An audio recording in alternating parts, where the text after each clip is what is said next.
I'm Shannon Ogden with your Denver 7 update. President Biden enters office with an agenda as ambitious as any since Lyndon B. Johnson's Great Society.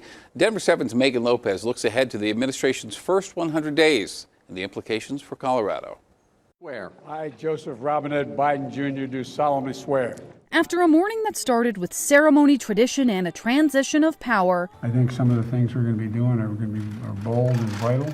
President Joe Biden got straight to work, signing more than a dozen executive orders. And the first order I'm going to be signing here. Biden has an ambitious agenda for the first 100 days that will inevitably affect Colorado. For COVID, it's been very much of a decentralized process, throughout the pandemic response. The president signed an action to coordinate a unified federal response. I think it certainly has the potential to shift the strategy, moving to more of a national strategy for vaccine rollout.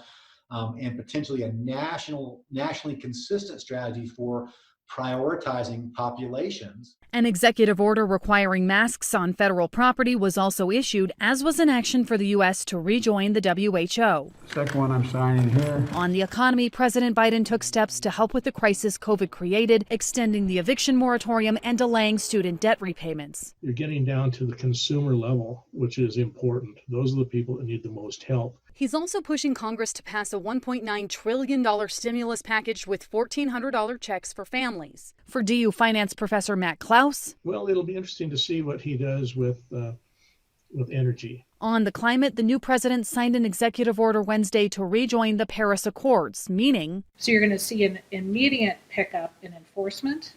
Scientists will be back in place. Biden also took steps to change the Trump administration's relaxed environmental policies. So with the right financial incentives and regulatory boundaries, these corporations could actually continue oil and gas drilling in a much safer manner. But Klaus says there could be a downside for Colorado. Numbers that I've seen around 15 to 18,000, perhaps even jobs lost if we reduce the oil and gas industry here. After a busy first day filled with ceremony and signings, the Biden administration is getting straight to work. An ambitious agenda, a lot of promises that will impact Colorado. Megan Lopez, Denver 7.